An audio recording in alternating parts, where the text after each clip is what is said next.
Yeah, hi, welcome everyone to CUDA Mode Lecture 28. Today's topic is Liger Kernel, a collection of efficient Triton kernels for LLM training. Our speaker today is Byron Shu. He is a senior software engineer at LinkedIn and a member of their AI infrastructure team. Yeah, let's dive into it. Byron, please take it from here. Hi, I'm Byron. So I'll talk about Liger kernel today, and the focus of today is actually on how to develop a production grade Triton kernel, because there are a lot of different experimental kernel around, like some from research and some from like Xformer, but most of them are not very complete. And some of them maybe doesn't work with BF16, and some of them have like precision issue. So today I'll be very focused on how to like actually test the kernel to make sure that it can be deployed into production and doesn't have any loss. And also I'll talk about efficiency, like how to identify the bottleneck and how to improve the efficiency. Yeah, and I'll leave the question to the end because the content is quite a lot. Yeah, so the outline today is first, I'll talk about the training bottleneck for LLM training and why we use Triton. And also I'll provide the first example, we implement RMS Norm. And I'll teach you guys how to test the performance and how to test the correctness. As second, I'll talk about fused linear cross entropy, where we basically fuse linear layer and cross entropy together to reduce the memory a lot. And I'll be talking about how do we verify the memory drop.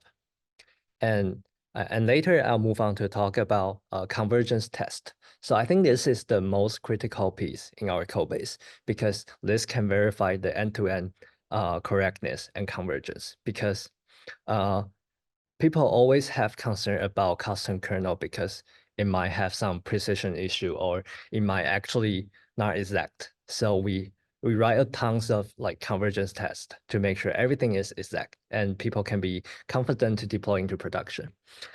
And then I'll talk about contiguity, which is very important because contiguity will have if you handle it incorrectly, you'll be messed up. Like you'll spend a lot of time finding an issue. Yeah. And then I'll talk about an interesting bug we found when we're developing cross-entropy kernel. And later, I'll do a very short advertisement for Liger kernel. And the last, I'll thank for all the reference and all the team. Yeah, so for LLM training, usually the bottleneck first is that you'll hit constant OM because the model is too large. For example, for AB model, the weight is AB. So for BF16, it's already 16 gigabyte. And you also need gradient. So 16 times 16 plus 16 is already 32. And you also need to store optimizer state. And without mixed precision training, like if you think about everything in BF16, then the optimizer state will be 2 times of the weight. So the total will be 64 gigabyte. And usually for server grade GPU, it has 80 gigabyte. So it means that you only have 16 to store all the activation and other stuff. And even for other consumer GPU, like A6000 or something, I remember the memory capacities is even lower. So this is a very critical issue. Yeah. And although like algorithm like Zero or FSDP already distribute the weights, the gradient optimizer to different GPUs, but it doesn't actually show the activation. So user can still hit OM constantly. And the second issue is that people always complain about, oh, my GPU utilization is always 100%. Why is it still very slow? This is because there is a common misunderstanding of utilization. So utilization is actually just how busy is the GPU, like how much portion of the time is doing work, but it doesn't care about how much work how much T-flops is doing. And this is a very good read. I highly recommend everyone to read this. And the third is that, so for any performance work, profiler is the ultimate key to understand everything, because without this, everything is just black box. And I highly recommend this talk to understand how to use Torch profiler and how to use TensorBoard. Yeah.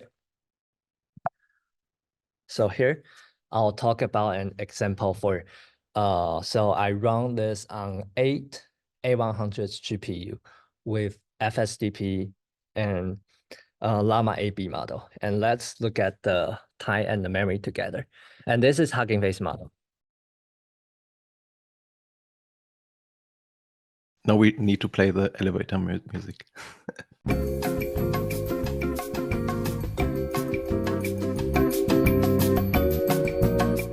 Okay, so this is the overview page.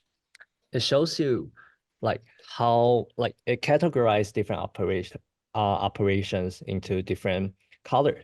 So you can see kernel takes up the most color, but it doesn't mean that you're doing it in the most efficient way, because you can, for example, you can do kernel fusion to fuse everything together, and even do like some chunking to reduce the memory. And let's look at memory first. So this is memory allocated and this is reserved. So let's not care about reserved first. So if you look at allocated, you'll see, oh, by the way, so reserve is what is shown in NVIDIA SMI. If you use NVIDIA SMI, it shows reserve. And this is the actual GPU memory is using. So you can see here, like this is going off, and then there's a spike and going down. So the first stage, this one, is the forward pass. And because I'm using gradient checkpointing, so it means that so if I'm on a transformer block, it calculate the activation first, and then it move on to the next transformer block. Then it discard the first transformer block's activation and recompute it in a backward pass. So that's why it doesn't keep accumulating. Yeah, and for backward it's the same idea. So one thing we notice is that this spike is very interesting.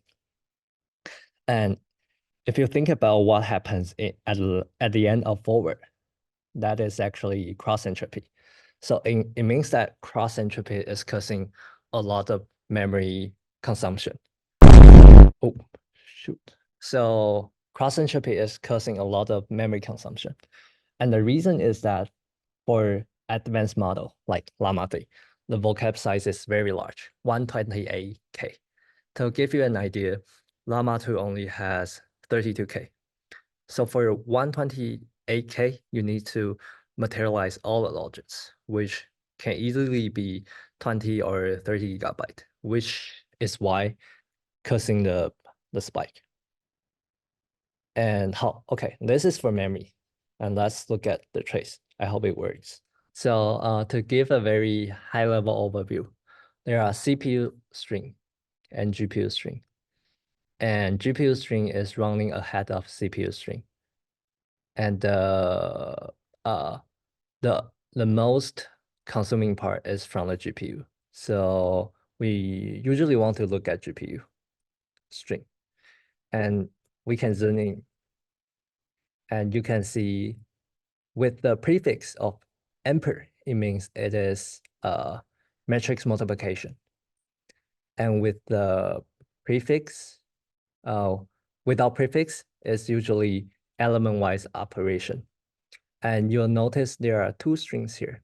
So the first string is computation. The second string is communication.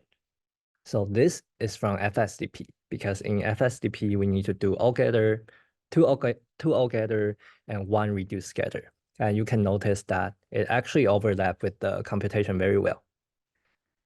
And the thing we can notice here is that there are actually a lot of element-wise operation. And there are two drawbacks of this. The first is that we can use kernel fusion to make it faster. The second is that without fusion, you will have a lot of intermediate activation that you need to store. You'll waste the memory. So from the type perspective, we can use kernel fusion to fuse the kernel together. And from the memory perspective, we can use something like chunking or recomputation to reduce the memory peak. So in summary, from the type perspective, we can notice there are a lot of different slow element-wise operators and many CUDA launch overhead. And from the memory perspective, you can notice there are cross-entropy memory spike. Okay. And after we discovered the issue, we're looking for some GPU kernel programming solution. And the first thing we're thinking about is actually CUDA. But at that time, because I joined CUDA mode and I noticed that, oh, Triton looks very interesting.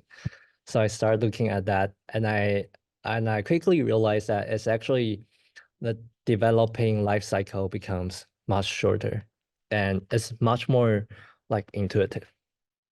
So the first benefit is that it allows much easier programming. You can finish developing a kernel much faster than CUDA, but it doesn't mean that it's as easy as PyTorch because you still need to spend a lot of time debugging and like understand the internal stuff.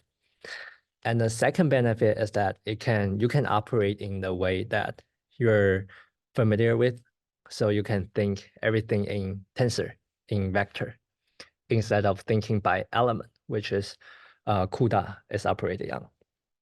And the third is that I found that is the most useful stuff to me because it allows us to easily collaborate with AI researcher team. Because even though they are not fully, they do not fully understand the GPU internal stuff, but they can easily grasp the idea of the kernel and propose like, even for example, if they want to add a bias term to it, it can be pretty easy compared with CUDA. And they can also, the researcher can also help. And the third is that it's Python native. So if you look at our repo, we don't have any C file, any .h file. Everything is Python. So you don't have to like maintain like 4 different file type just for a CUDA kernel. And the fifth is that the Triton dependency is very, very good because it directly convert Python code to PTX. So you don't have to go through the CUDA layer. Yeah. Any questions so far?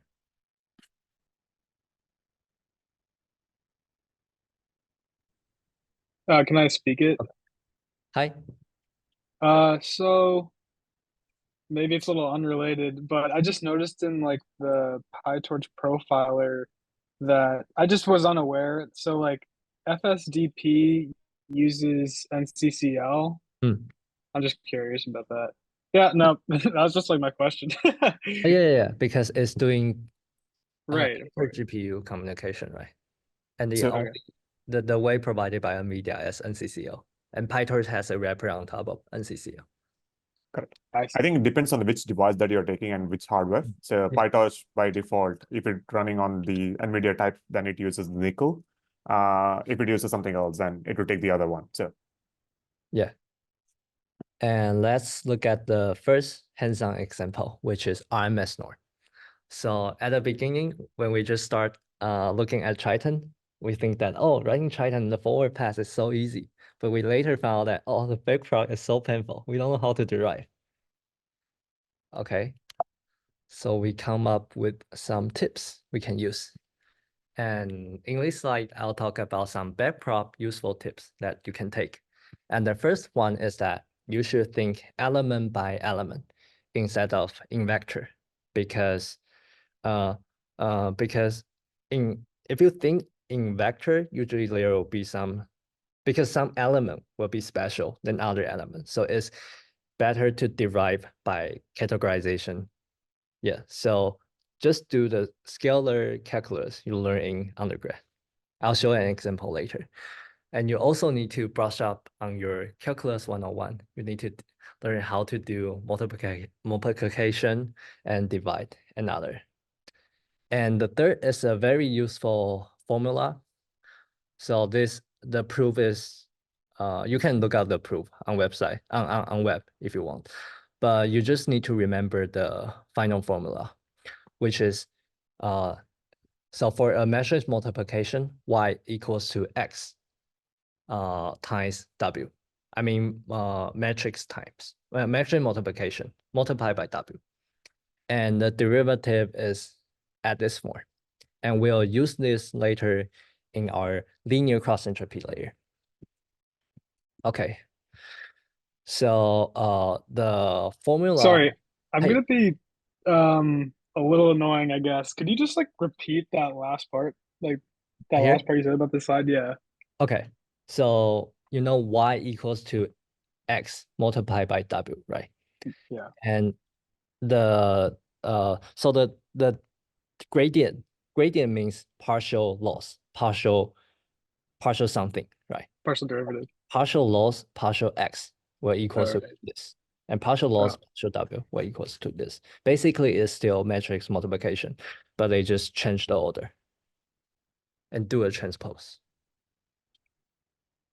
Oh, okay. Yep. Thanks.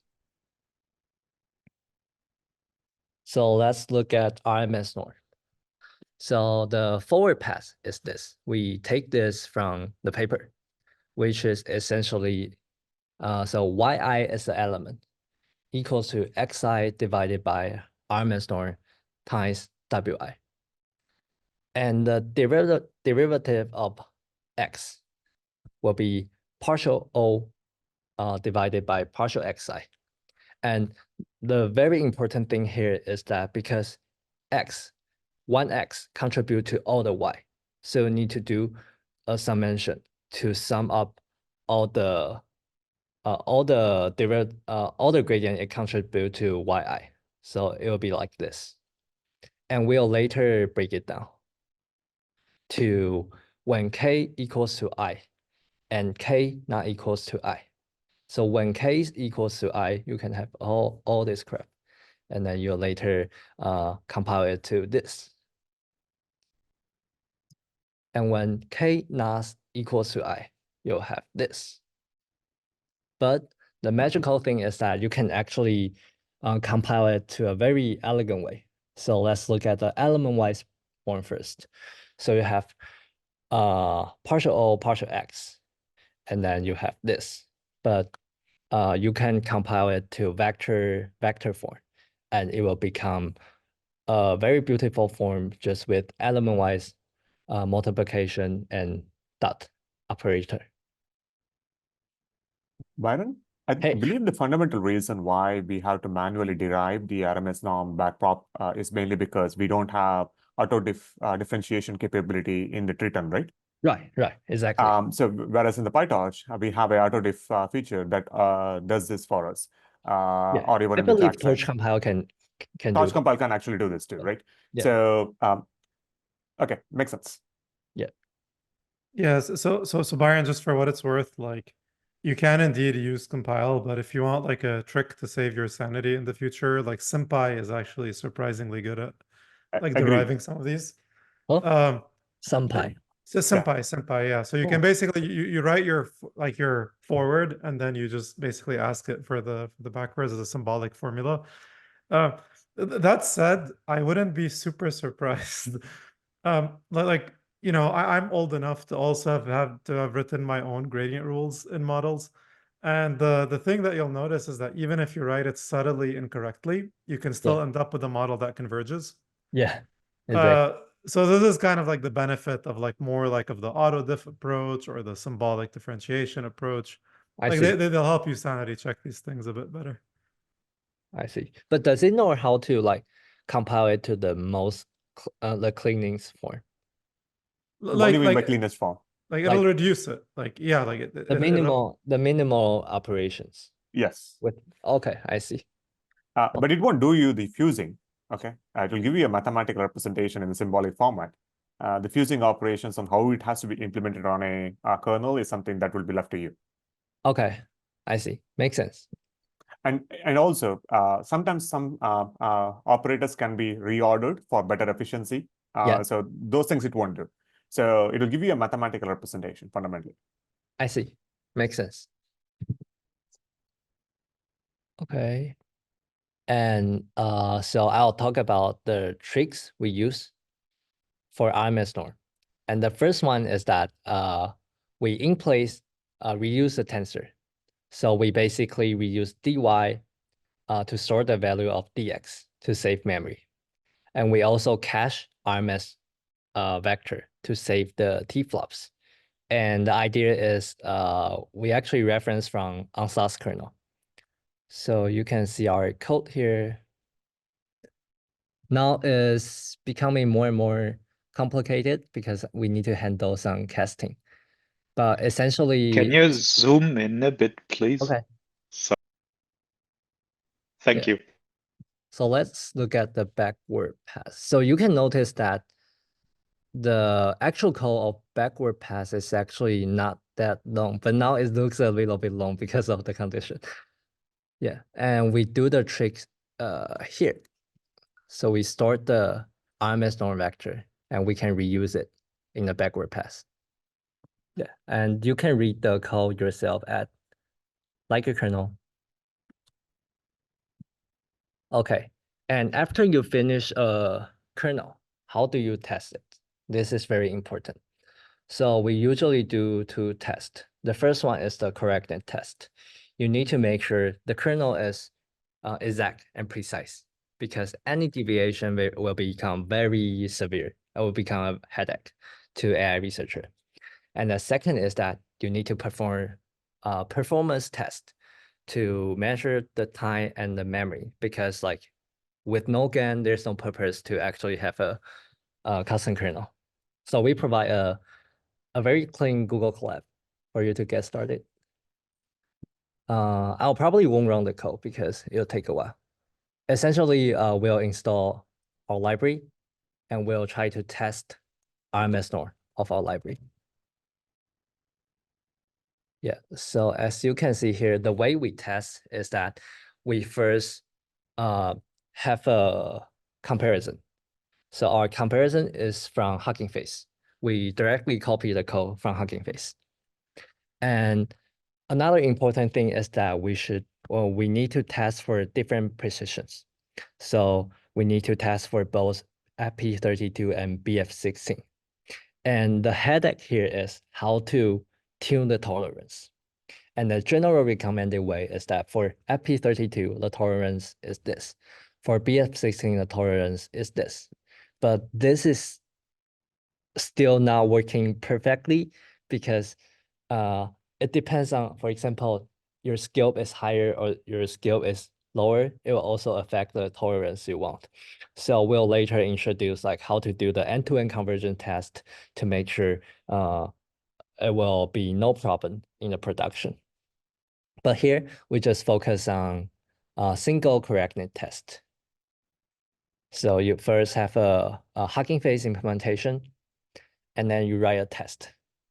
And a very important thing here is that we want to test multiple type, and also we need to test like some very weird shape, because you don't want to, because handling out of border is very important in a kernel. So you probably want to write some tests to handle it. Otherwise, your program will entirely crash in the production. So we can add something like this. Yeah, and in the actual testing, we just do a forward, do a backward, and compare the gradient and the output. And luckily, so in this example, we need to adjust the tolerance a little bit compared with the recommended value. And later, we test the performance for both from the time perspective and the memory perspective. So the way we test it is using the utility, which is very nice from Triton native. So it provides kind of like it provides a decorator, which you can do a benchmark for speed pretty intuitively. So as you can see here, because we fuse the kernel together, so it's much faster than Hugging Face.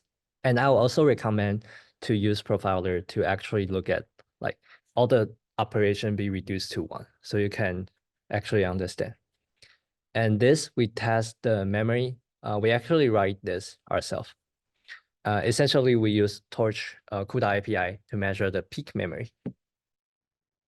And as you can see here, we run a forward and backward and measure the peak.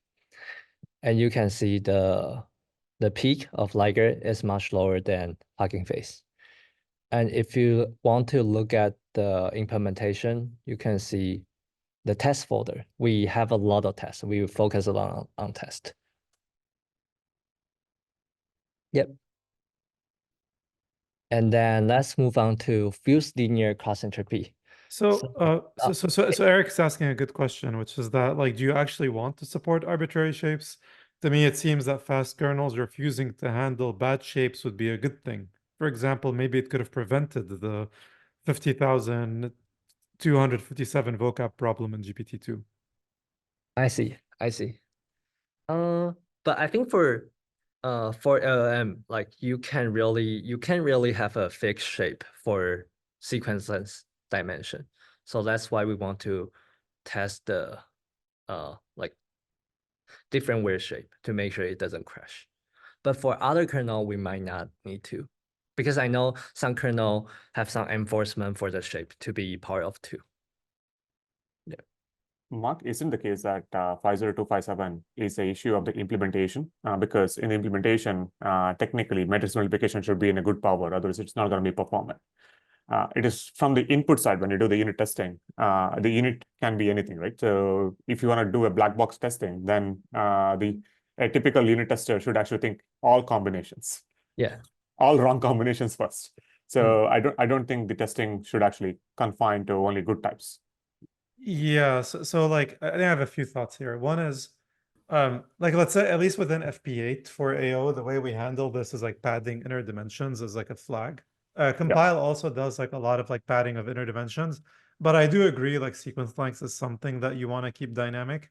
And then you get into design philosophy problems. Like for example, like in PyTorch, we don't prevent people from shooting themselves in the foot. Like basically we allow people to have bad performance if that's like what they want to express.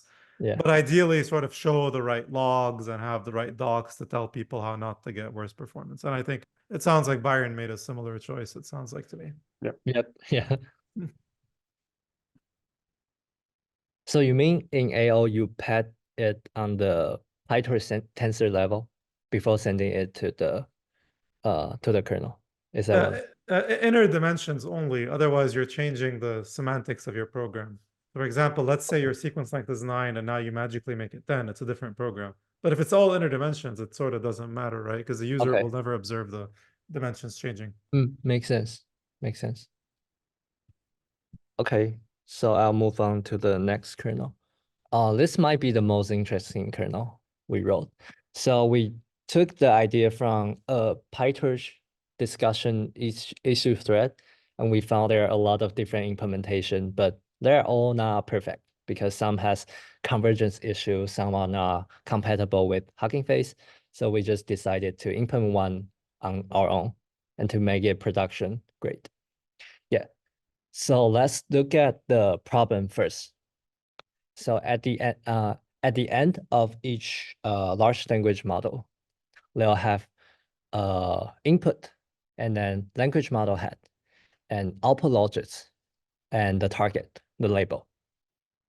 And at the forward pass, you send the input tensor in and you put it will produce a lot of activation. And we call this this is logics. And then we do a cross entropy with the targets. Yeah. And then on the backward pass, we compute the gradient of the logics. Yeah. And the problem here is that because the vocab size is very large, so the logics is usually be like 20 to 30 gigabyte, which causes the memory spike in the memory profiling. And we need to come up with some clearer way to deal with the issue. So let's look at the math first. I think we can probably skip this because time is limited. I'll leave it to yourself. This is much easier than RMS Norm. Yeah. So we'll do 3 levels of optimization. First, we'll do gradient checkpointing. So essentially, we do the recomputation in the backward pass. So we don't need to store the activation after the forward pass. And the second is that because cross entropy is the last layer, it means that we can actually do the compute the gradient in the forward pass because the derivative of the output is always a scalar. And the last is that we can do chunking. So this idea is actually very similar to one paper from Berkeley. They do attention block by block to reduce the memory. So let's look at gradient checkpointing first. And so the entire block here is the backward pass. So usually the backward pass, you just need to do this part, right? But for gradient, if you turn on gradient checkpointing, you need to do both forward computation and backward. And by doing that, it will have trade-off, which is you have to spend extra time to do the recomputation, which is the overhead. But you can save the memory for intermediate activation. But in this case, it's still not very good because you still need to materialize the full logits. Okay, and second, we deal with the recomputation issue first. Okay, so we actually don't need to recompute the gradient, the activation in the backward pass because we can obtain the gradient in the forward pass directly. Basically, in this implementation, in the forward pass, you compute the activation first, and then immediately you compute the gradient, and then leave the forward step. And then in the backward step, if DO is equals to 1, you don't need to do anything. But if DO equals to other scalar, you just need to times the gradient, pre-computed gradient by that scalar. So by doing that, you can get rid of one recomputation. And actually the recomputation is, I think is very heavy because of the large size of language model had. So sorry, Byron, when you're using the term gradient and forward, like what do you mean exactly? Oh, I mean compute the gradient in forward.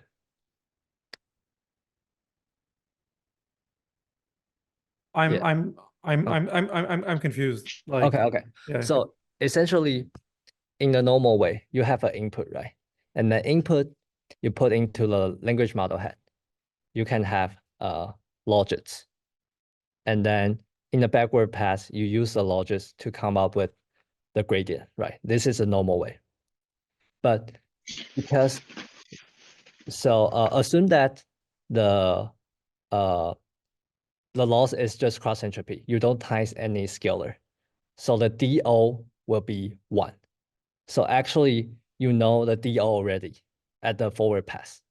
So you can use DO to compute the gradient in the forward pass directly. You don't need to wait until the backward pass to compute the gradient. Yeah, I think you can generalize this to whenever you have like a scalar output, right? Yeah. Interesting. I see. Okay. Yeah. Thank you. That's a pretty neat. This is kind of a I problem. think CTC loss, for example, does that too. 6C loss? Or what's it called? CTC loss in PyTorch. Oh, CTC. Oh, I see. Oh, I see. Yeah, so the idea is compute the gradient in forward pass. And backward pass, you don't need to do anything. That's the key idea. And then because of this property, we can actually do it chunk by chunk. It means that we just need to materialize this part at once. So you can like decide how large is the chunk you want and reduce the memory a lot. So move on to the next page. We inherit the property from the last page that we compute the gradient in the forward pass. So because of this property, we can do we chunk the input on the best size and sequence length dimension and send them into the language model head one by one. So after this, you'll have gradient activation at the moment, and then discard this, and then gradient activation in a moment, and then discard this. So you can, now the peak of memory will just be this part instead of the 4 logits. And so the key here is that how to decide the chunk size.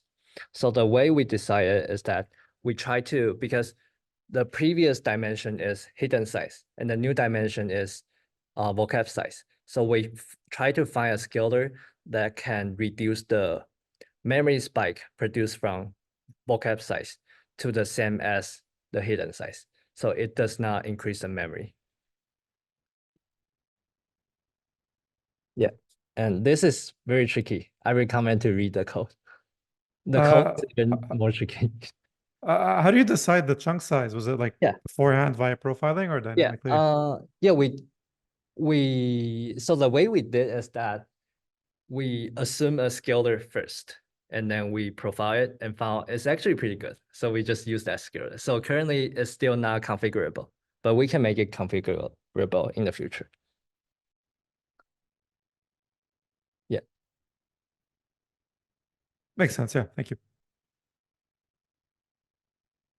So like Byron, so I guess in generally here the main problem is like this LM head metrics, because I guess like the scalars which come out of it, which are like the final cross entropy, they are not like the big problem, but you need to get the denominator right. So basically sum over all the things probably before you can do this, and you basically chunk this up now. Yeah, you're right. We need to do a scaling. Okay, to make it right, because if we're doing chunk by chunk, the scalar vector is different. Is that what you are saying? Yeah, exactly. Yeah. Yeah. We have a scaling, and that also bugged us for a long time. Like we're trying to debug why the correctness is not right, and we found, oh, actually we need to scale the loss and the gradient. Yeah, very good question. Okay, let's move on. So let's look at the actual effect of this kernel.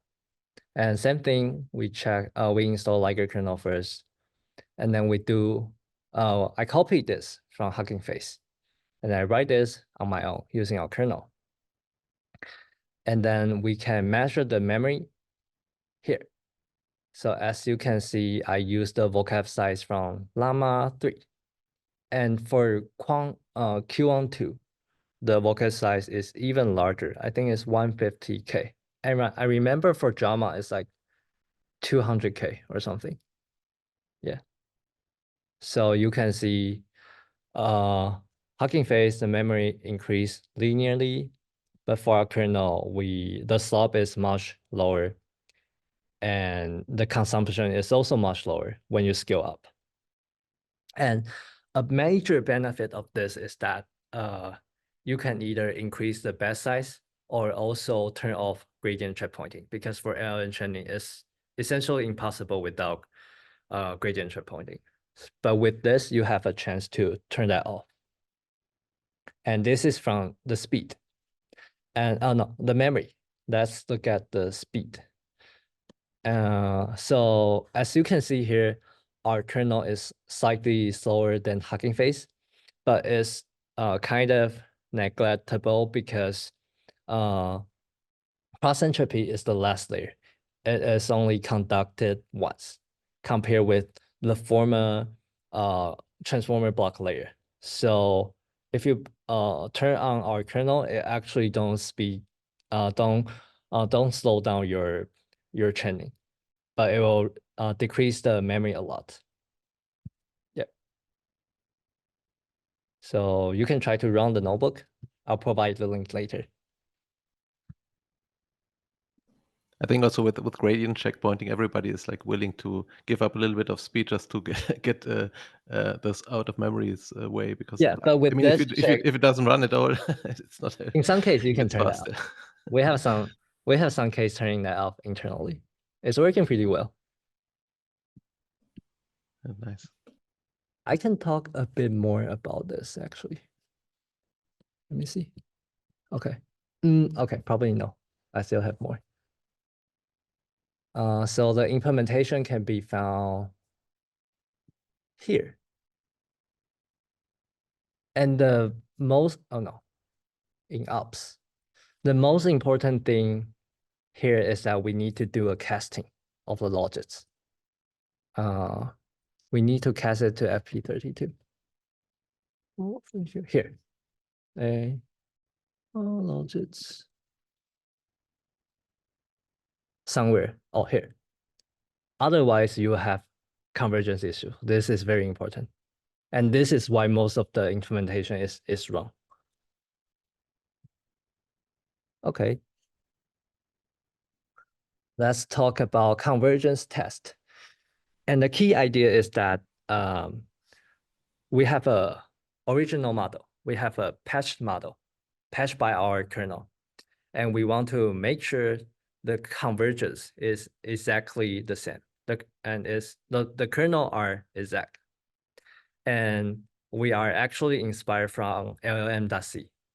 And their approach is that they write a minimal PyTorch training loop and then use a dummy data set.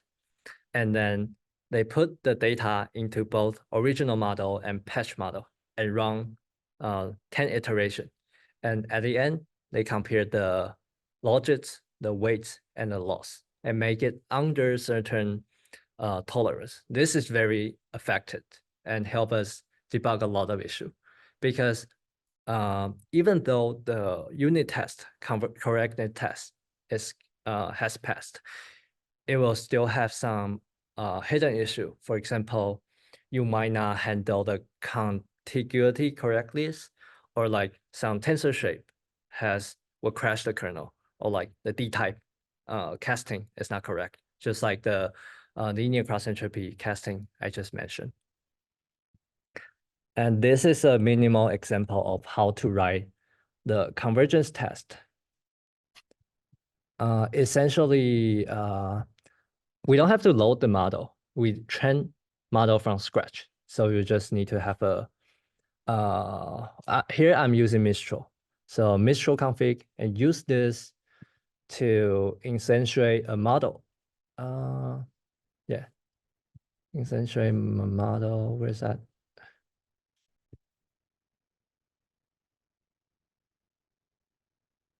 Baron, if I remember correctly, you already also told me that you like had cases where basically all the unit tests passed. So yeah, that is next slide. Okay. Yeah.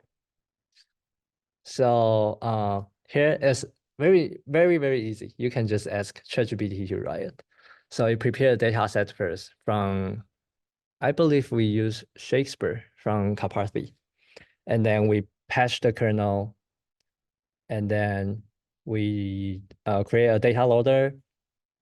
And then we create a model, dummy model, and train everything from scratch. And then output everything at the end. And we do once without Liger first, and with Liger, compare everything, make sure it passes. And this actually helps us catch the bug for the next topic. This.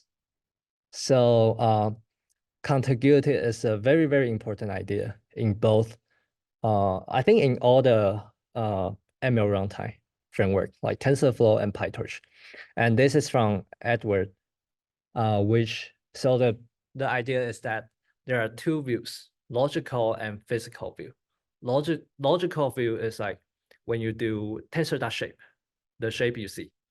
But physical view is tensor.strike, the actual storage shape on the memory. And the key here is that on Triton, it operates on the physical view. So you need to think everything in the physical view. So for example, even though you do a transpose to a tensor, but inside the Triton kernel, it doesn't change at all. The tensor shape doesn't change at all. The tensor layout doesn't change. So this is why we hit the issue.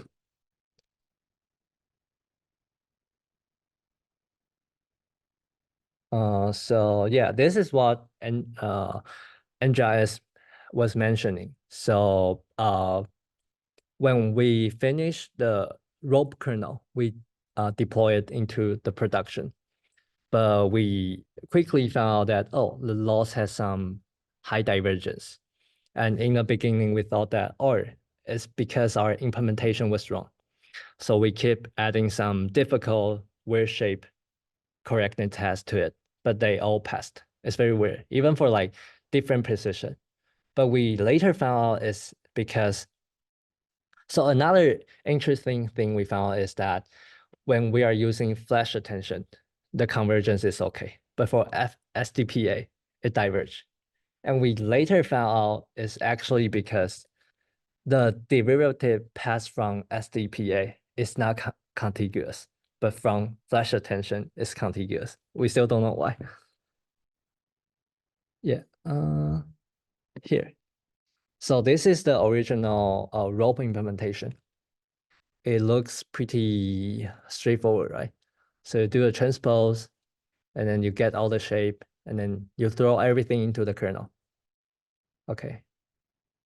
And then we do a test here by initializing Q and K with random value. And we do 2 forward pass with a Hugging Face implementation and our implementation. But we found that, oh, it actually failed. So the reason here is that it's because we forgot to enforce the contiguous of tensor before we put it into the kernel. And the reason it didn't crash is because by luck, the operation is still inside that tensor. It doesn't go out of bound.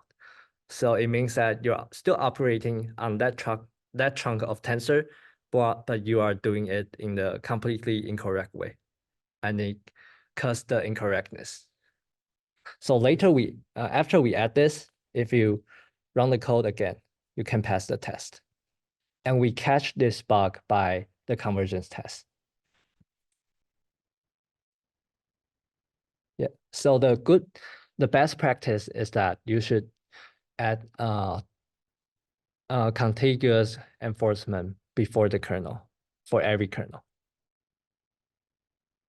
But I think it's like only necessary if you can't handle the strides correctly internal, right? So if you have a kernel which can deal with non-contiguous layouts, then yeah, but then you want to test the performance for both cases. Yeah, maybe. Yeah. So I think we tried to test it and it didn't matter much because the bottleneck is actually in the computation.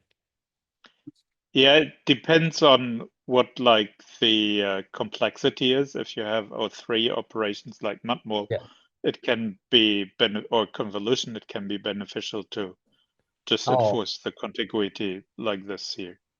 Yeah, okay, so yeah, you're right. So it can of course be in some cases it may be like always is a good idea to do the contiguous. Yeah, you're right, of course. Yeah. And PyTorch will do this internally too all the time too. Oh, really? You say before CUDA kernel, before you dispatch it to CUDA kernel? Well, whenever CUDA kernels expect this, and there's many kernels on PyTorch that expect contiguous inputs, it calls like contiguous before, because as you observed for attention, like the output strides in PyTorch are an implementation detail that can vary between various implementations of the same function.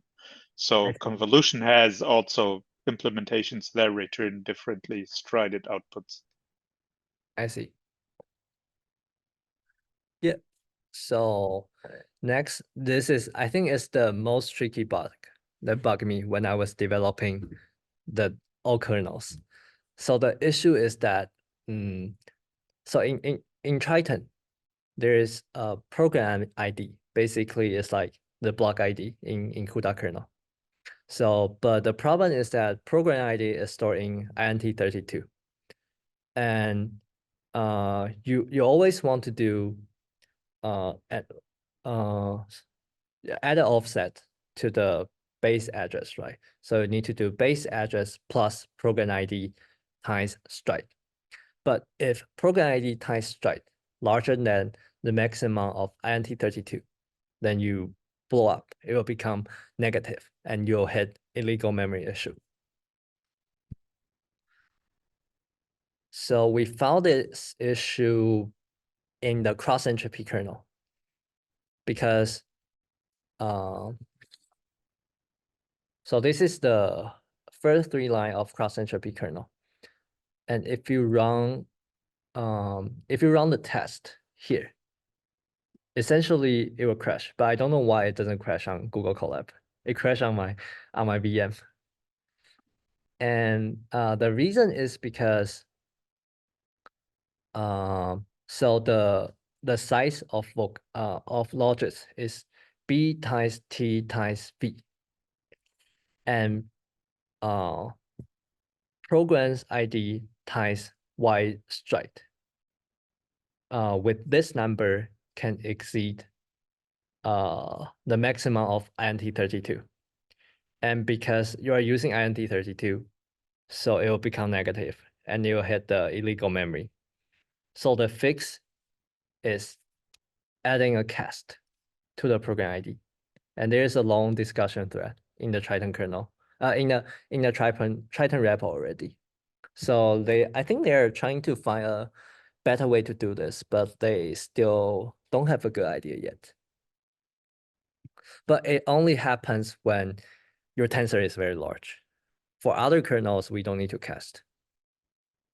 But that's exactly the biggest problem here, because like during testing and developing of the kernel, you may not test with like such large tensors, and then you think everything's like all right, and then during production or when you try it with the real workloads. Yeah, so you can see here. The other trouble is that 64-bit addressing is actually a lot slower than 32. And you see that some of the high performance kernels in PyTorch actually have both implementations depending on how low. Oh, I see. So batch norm, for example, has that. Oh, interesting. So Thomas, do you know, is it like, are there like 2 different implementations, or is it with an if statement in the kernel? So there's... No, it's templated. So you have 2 kernels, but it's the same code. But so I noticed this because when I ported back in the days, when I ported batch norm to A10, it was suddenly much slower. And that was because I didn't think about keeping it at 32-bit addressing. And this was such a trap that the tensor accessors utility for indexing tensors, they used to be templated for the index type, but nowadays they have 2 separate ones because it was so easy to get that wrong and then get bad performance accidentally. I know even in flash attention, they also have different parameter for different size, I think, in the CUDA kernel. Maybe I'm wrong. Yeah, it is very likely for anything that is highly performance critical and needs to deal with large tensors. I see. And then you probably need both variants. I see. Yeah, so that bug is why we have this test. So we want to test that with a very, very large vector. It doesn't have exception. Yeah. It's skipped though. Huh? Oh yeah. The test is skipped though. No. Only if you have low GPU, low memory. So for AT, because our CI is running on A100, so it'll run this. Oh, you're running 80 gig because 80 gig A100s in CI? Yeah, So that's wild. Okay. internally. Oh, I see. Sure. We're still setting up the open source yet. Yeah. So, okay, that's all for the technical part. Any question? I think we had like some questions back regarding the convergence issues, and whether so why you, for example, need to cast all the logits, and why it's not enough to cast like to only accumulate in FP32. Oh, yeah, good question. Wait, you mean what? What's the alternative? I may so just I can just imagine that you need to do it in FP32 because you have this chunked wise processing. Oh, the reason is that Hugging Face model code does that, so we have to do that too for parity. And I think it's also very essential for the probability because it's very sensitive. So you want to convert the logits to FP32 to have higher precision. So this is basically, I guess, like before the exponentiation, right? So before. Yeah, before.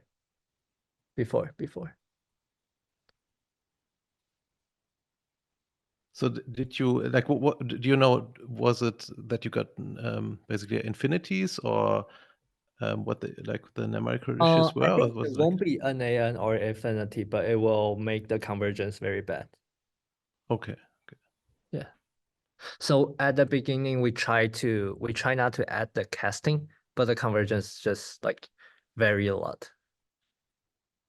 Okay, and then there was another question regarding so since we know the kernels are a little bit slower, but they allow basically to process larger batches, whether like those larger batches somehow are like enough to basically Trade-off. has a trade-off so that you get in the end basically a larger better speed or better performance than you had. Yeah, so that is usually the case. And on the other dimension is that you can try turn off gradient checkpointing. It will speed up things a lot, like 20% or something. I think, Byron, Right. one potential trick is having selective gradient checkpointing. Yeah. Some kernels you do the gradient checkpointing and some do not, right? Yeah. I Do think a hybrid. PyTorch core team is implementing that. Yeah. Mark, do you have any context? I don't know. I remember Horace is doing some work around it. Like automatic chunking, you mean? Or like No. Selective gradient checkpointing. Yes. I think some of those tricks might be showing up in the Torch Titan repo, but I haven't been aware of them. Yeah, so essentially the idea is that so for some computation heavy operation, you can store the activation because you don't want to do recomputation. But for less heavy computation, you can store the activation. That's the idea. Or less heavy, you don't store the activation. You can recompute. But I haven't seen a good API from PyTorch yet. So, but we are also looking at doing selective gradient checkpointing because it's very wasteful to do the entire gradient checkpointing for a transformer block. So like concretely, the heuristic is you checkpoint everything except the large linear projection in the end. Is this like a reasonable heuristic? Yeah, I think that's the idea. I see. Okay. I'm not sure how Nemo or Megatron handle this. I'm not sure either. Yeah, so in Thunder, we're in progress of implementing gradient checkpointing, and you have relatively detailed control there. Oh, that's nice. Which is neat, yeah. Mark, do you know whether like the level of gradient checkpointing can be put also into the compilation time? Like the compiler can decide how Yeah, I mean, like the compiler, like I would say at least for like an auto tuning compiler, like this to me feels very natural because you just like measure how long every layer takes, and then you can make decisions based on that. Because I guess it's like it's not like a small versus big heuristic; it's more of like a relative thing. Like, what is the slowest? I think it will also be useful to have an auto tune for like different distributed strategy, like which one to use will maximize the T-flops. Yes, I agree. But I think it's very hard. It is harder, yes. Okay, any more question? I have a non-technical but subtle technical question. Okay. So you may or may not answer, depends your choice. Okay. You mentioned that this Liger kernels is actually production grade. Is it currently being used in the production inside LinkedIn, or if yes, how are you integrating some with the Liger kernel based approach and some non-Liger kernel based approach? Because now you have a combination of the two. So you have to manage both of them separately. Our API is very easy. So you just need to add, like, it's fully compatible with Hugging Face. You just need to change one line. Yeah. So we actually don't have maintainer cost, because if users don't like it or has some issue, they can just turn it off. But it's usually not the case. And how do you do multi-GPU and multi-node with this? Good question. So because I think in our experience, like I also from like PyTorch blog, with fewer than 1,000 GPUs, DSpeed and FSDP can scale very well. And these two are data parallel. It means that each GPU still execute single kernel. So you can have a custom kernel plugin easily. We don't need to change anything. It'll just work out of the box. You don't have to.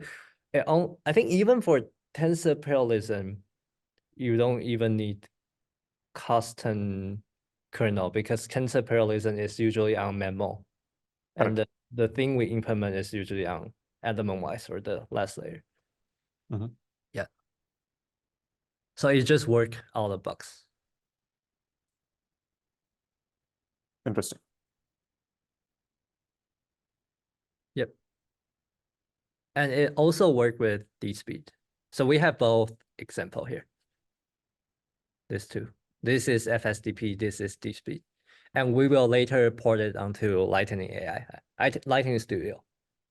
We are working with Thomas on that. Yeah. Yeah, I think like kernels like RMS Norm or Rope and so on, they are actually like executed basically on all the all GPU. all the ranks, and then even if you have like some tensor parallel setup, it will probably work out of the box, because mostly the matrix multiplication, and for example for attention you would then split at the heads. Yeah. And also for Triton, it doesn't have it's lower than the communication level. So if you want to do any communication, you just use PyTorch and CCCL to implement yourself and using the custom kernel. I think the custom kernel won't have any communication stuff. Yeah. Yeah, probably as soon as you go into sequence parallelism or something like ring attention, so then it's then I believe the communication is still using PyTorch. Triton cannot do communication.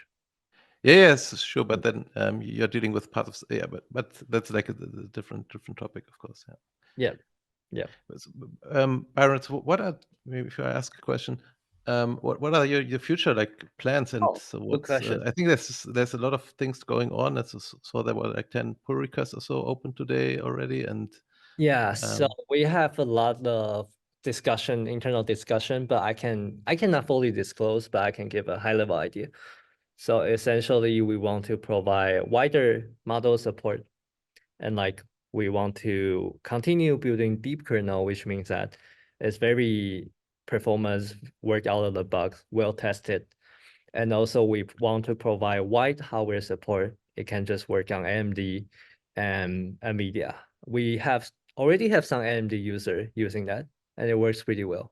We don't have to change anything, thanks to Triton. Yeah, that's a big roadmap, and we will probably continue to collaborate with all the community, including PyTorch, Lightning, Hugging Face, Asato, etc., and probably also seeking for some enterprise to collaborate with this. But we'll make sure it's a open and collaborated effort. So what's the whole relationship of Liger and Torch compile, for example? So does it play so like nice together? my idea is that they should coexist. Nothing can replace each other, because like Torch compile, so my general recommendation is that people should use Torch compile first, because it really produces some very good kernel.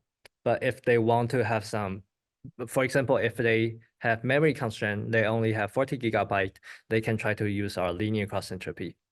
Or if they really want to write in eager mode with a custom kernel, they can plug in our kernel. Yeah, I'm not sure about the thought from Mark.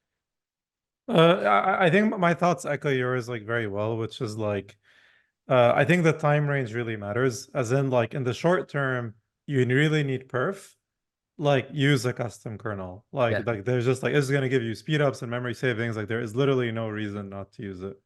Like, however, like the main issue with like custom kernels is that they sort of like make experimentation harder as like different like models changes. They're like hard to write and hard to debug. So over the long term, like compilers should ideally absorb a lot of like interesting ideas.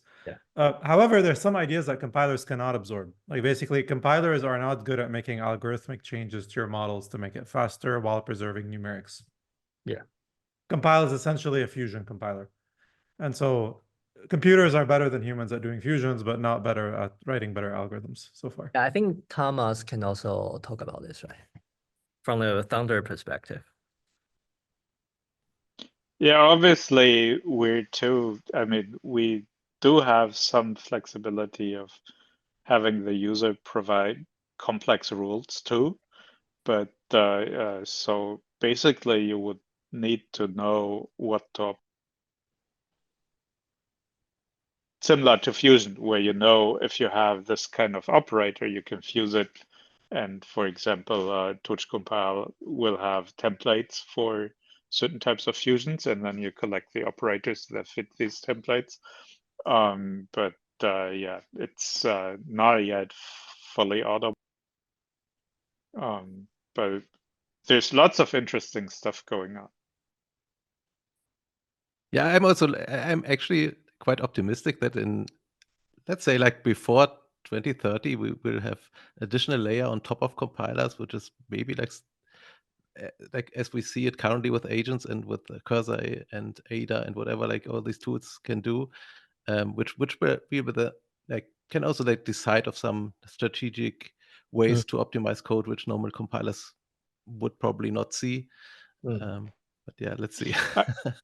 I mean, there are things like TVM doing some auto templating, so they even have a way to generate some of the search space that the compilers optimize over. So there are like approaches to this, and I'm sure we'll see more of it too.